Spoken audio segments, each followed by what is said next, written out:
San Juan de Sahagún, presentamos parte de la historia de los agustinos recoletos y su relación con la Orden de San Agustín, de donde forma parte el Papa León XIV.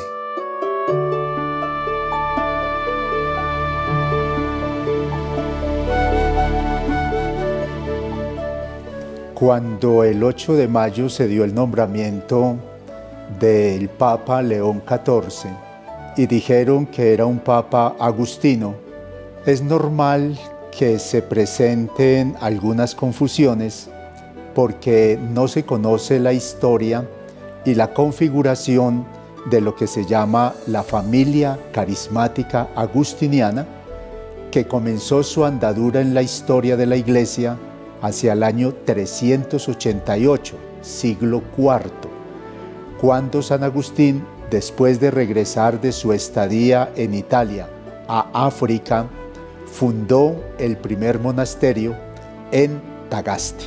Allí comenzó una andadura histórica que fue creciendo con bastante acierto en el norte de África hasta más o menos el siglo VI, cuando por las invasiones primero de los vándalos, que eran de las familias de los bárbaros, después la dominación bizantina y posteriormente la dominación musulmana, ese monacato agustiniano que estaba floreciendo en el norte de Italia tuvo un ocaso muy fuerte y tuvo que emigrar hacia la región europea.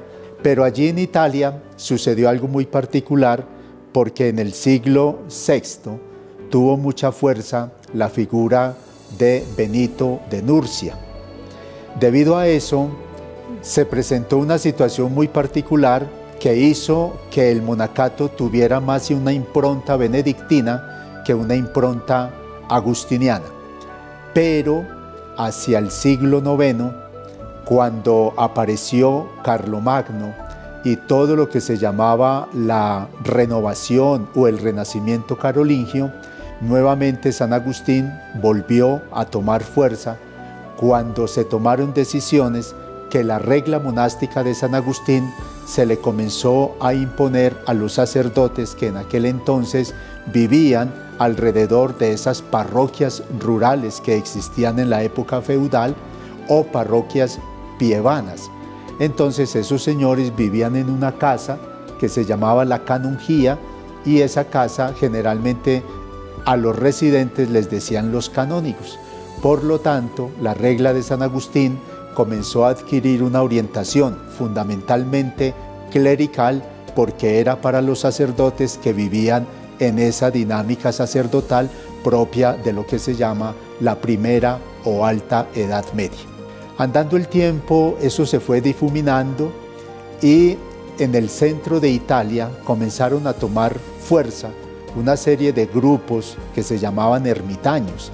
Eran personas, tanto laicos como sacerdotes, que se iban hacia las montañas a vivir una experiencia a veces de soledad o a veces varios se reunían a vivir alrededor de una figura muy importante, como era lo normal ver de los flagelados, ver también de los penitenciarios de la época medieval y demás. En ese ambiente, en el centro norte de Italia, entre los siglos XII, XIII, surgieron varios grupos. Entre ellos estaban los guillermitas, los montefavalianos, los bretinistas, los de Bortinoro, los de Luca, los de Pisa, y así por el estilo. Y en un momento determinado, después del pontificado del Papa Inocencio III, que terminó el pontificado en 1216, los papas que vinieron a continuación comenzaron a buscar la forma de darle como una configuración a esto en lo que se llamó la Revolución Mendicante. Ahí aparecen figuras, por ejemplo, como Francisco de Asís, que también es italiano, como Domingo de Guzmán, que es de orientación española, pero estuvo muy centrado hacia el sur de Francia. Aparecen también otros, y dentro de esas figuras, algunos tenían la regla de San Benito, otros tenían la regla de San Agustín, otros tenían la regla de San Basilio, la regla de San Pacomio. Entonces la iglesia dijo, démosle una impronta a un determinado número de monjes de estos que están por ahí, y reunió 5 grupos.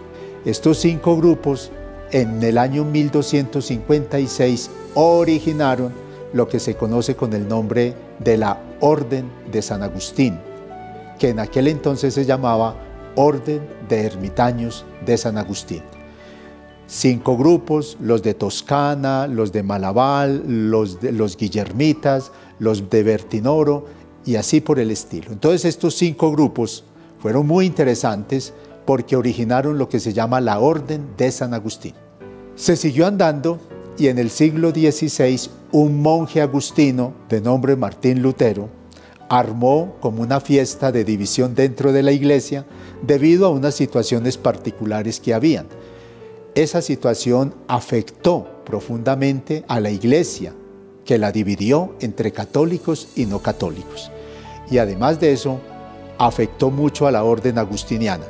Y en ese momento, a partir de 1517 y a lo largo de todo el siglo XVI, en Italia y en España se originaron 2 movimientos.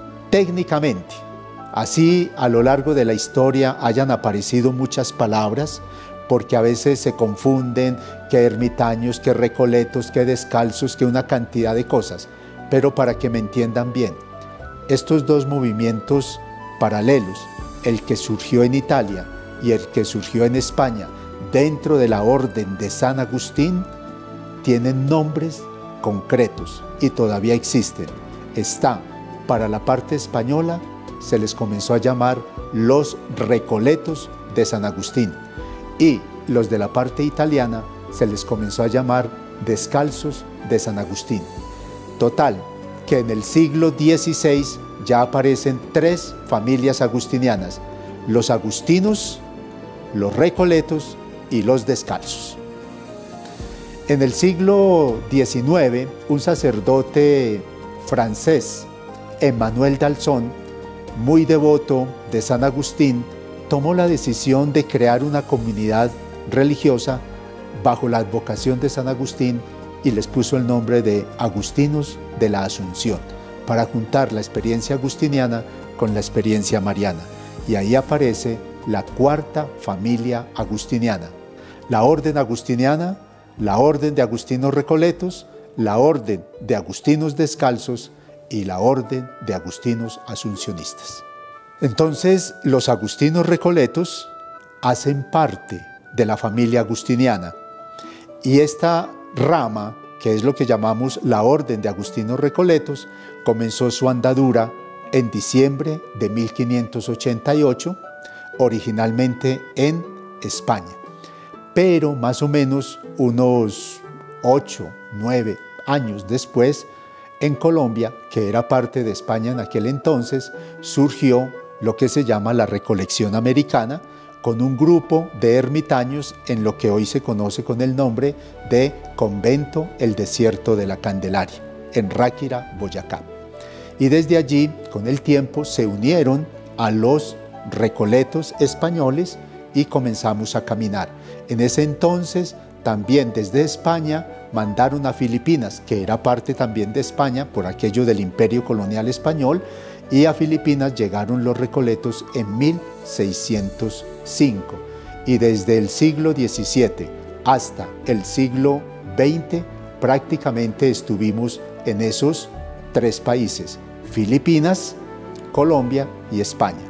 Ya después del siglo XX vino toda una expansión tanto por Asia, por África, por Europa y por América, ya hablando concretamente de la Orden de Agustinos Recoletos, que debido a las situaciones propias de la vida, de la historia y la dinámica carismática, al darse unas ciertas diferencias, sobre todo lo que se llama la recolección, la experiencia recoleta, que es una experiencia muy fuerte porque hace parte de todo ese movimiento de la espiritualidad del siglo del oro español, como fue el caso de lo que pasó con Teresa de Jesús, con Juan de la Cruz, con Pedro de Alcántara. Y podríamos nosotros también citar todos aquellos líderes de la recolección agustiniana que hundieron esa experiencia y generaron lo que nosotros llamamos hoy en día la Orden de Agustinos Recoletos, que es una orden independiente y autónoma desde el año 1212, cuando en septiembre de ese año el Papa Pío X nos dio un breve que se llama Breve Religiosas Familias, a través del cual nos permitió hacer parte de la capilla papal y que nuestro superior se llamara Prior General o Padre General, con lo cual nos uniformó al nivel de todas las órdenes mendicantes. El movimiento de la recolección agustiniana no es propio de los agustinos. Irónicamente, la recolección nació en la familia franciscana y tenía unas connotaciones, unas externas, pero esas cosas externas había que tratarlas de vivir internamente. La primera era andar en cotizas, andar descalzos prácticamente. Caminar con los pies descubiertos en el invierno es otro paseo, porque se tarcan, se dañan los pies. Entonces era un riesgo incluso de la salud, pero era una forma exterior de mostrar que se quería hacer realmente penitencia. Segundo, el hábito no era del hábito de la mejor textura, sino que era de un paño que se llamaba de estameña. Eso más o menos es como hoy en día hablar del peor de los paños si queremos entenderlo en esa dinámica. La manga del hábito no era tan grande y la capilla del hábito era más corta. Entonces había que aguantar frío. La recolección agustiniana buscaba un esfuerzo de más o menos unas 8 horas de oración diarias, porque se estaba recuperando la experiencia benedictina de los cistercienses y de los trapenses. 8 de oración, 8 de sueño, 8 de trabajo. Por eso era ora, elabora y obviamente descansa. Y se podía hacer hasta rotativa la oración porque los conventos tenían 120, 140 religiosos. Entonces había que saberlos distribuir y por eso el prior o el abad o como lo queramos llamar, eran grandes líderes. No eran superiores, eran líderes. Y eso es algo que tenemos que recuperar en la vida religiosa. Ser superior de una casa es ser un líder que tiene que ver, prever y proveer. 3 cosas importantes en el liderazgo espiritual que lo vivieron estos señores. Cuando se hacían 8 horas de oración era para aprender a ver a Dios, para poder prever las cosas que venían y proveer para absolutamente todos. También había otra cosa, el ayuno.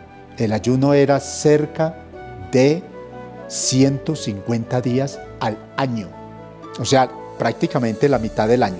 Entonces estas cosas que eran externas, pero que también reflejaban un espíritu, hacían que realmente ser recoleto era una opción de vida fuerte y delicada.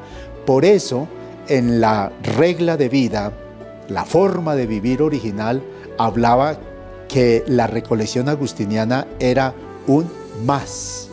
En latín decían un magis.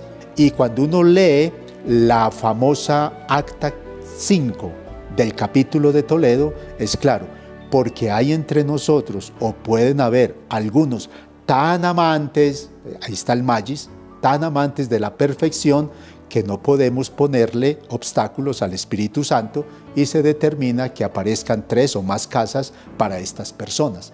Entonces eran cosas externas que se vivían internamente. Pero es que a veces nosotros nos quedamos con las cosas externas, pero ignoramos lo que significaba internamente.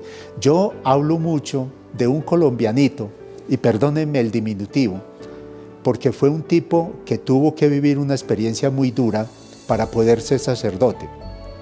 Hablo de Andrés de San Nicolás.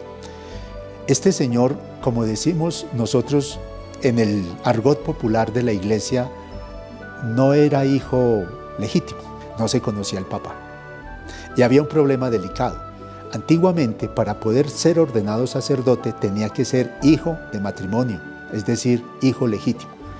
Pues este señor obtuvo una dispensa especial para recibir la ordenación, pero lo curioso es que Dios le dio una capacidad intelectual impresionante y él hizo un comentario a la regla de San Agustín, inspirándose en la forma de vida, que es el primer comentario hecho por un agustino recoleto a la regla de de San Agustín. Ese comentario se llama Designios del índice más dichoso. Qué bueno que hoy en día cogiéramos ese libro que está en español y se puede conseguir. Pueden hablar con la curia provincial de la provincia Nuestra Señora de la Candelaria, que allá seguramente tendrán muchos ejemplares en depósito.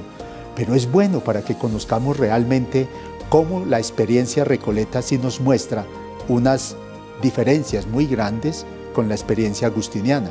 Y hoy en día, una de las cosas que nos está diciendo el gobierno general de la orden, no solamente el Padre Miguel, sino los consejeros, es que nosotros como agustinos recoletos tenemos mucho agustinismo, pero nos falta mucho de recolección. Entonces tenemos que comenzar a hincarle el diente al aspecto recoleto para que de verdad descubramos la autenticidad de este carisma. Agustín tenía una experiencia de comunidad. Agustín no se entiende solo, pero nosotros hemos renunciado a algo que es bonito. Entonces, ¿qué pasa? Es aprovechar lo que nos ofrece la Iglesia, empoderarnos de eso, no separarnos de lo que nos dice la Iglesia, sino empoderarnos y hacerle a eso una especie de internalización desde la experiencia de la recolección. Pongo un caso concreto. En la mayoría de nuestras parroquias hay que madres mónicas, hay que fraternidades seglares, hay jóvenes agustinos recoletos. Pero ¿por qué los conformamos y los transformamos en un grupo más de la parroquia? No, sino como grupos recoletos que viven como laicos el carisma nuestro. Eso lo explicó muy bien el padre Francisco Moriones en esos 3 libros sobre la espiritualidad laica para los agustinos recoletos. Bien interesante. Se nos ha olvidado que la obra de San Agustín, que se llama El trabajo de los monjes, es espectacular porque está pensada en cómo el religioso, llegando a la iglesia, en donde la iglesia lo llame, es capaz de transformar a esas personas, no para que lo imiten a él, sino para que busquen a Dios según el camino de Agustín. Ahí hay otra clave importante: enseñarle a las personas a buscar el camino. Y el camino de Agustín es el camino de la amistad, del servicio, de la comprensión y sobre todo de la sabiduría. Hace unos 20 años, cuando yo le presté un servicio a la orden, estábamos elaborando el nuevo ritual y el nuevo misal y también la nueva liturgia de las horas agustinianas. Un padre me pidió el favor que le colaborara en esa comisión. Yo no hacía parte de la comisión y en ese entonces el actual papa era el general de los agustinos.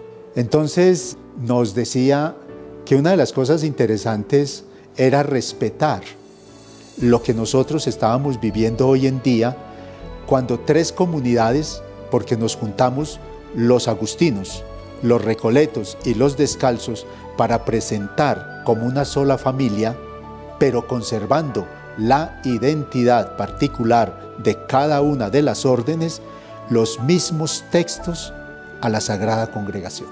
Eso fue un trabajo maravilloso y por allá hacia el año 2010, 2011 nos aprobaron absolutamente todo.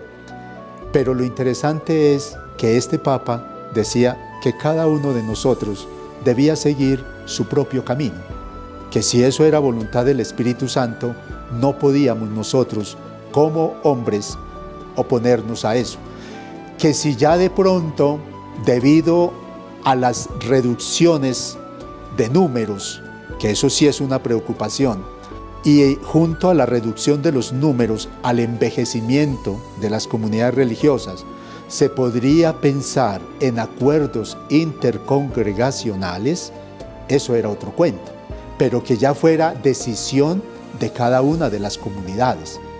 Por ejemplo, sabemos que hay comunidades que se han unido por similitud de carismas, no por igualdad de carismas, porque no hay carismas iguales. Entonces, tenemos muchos trabajos en equipo, pero cada uno sigue conservando su independencia. Entonces, el Papa no está pensando en un criterio unionista. Trabajemos unidos, sí, pero conservando las diferencias, porque son familias que el Espíritu Santo ha suscitado.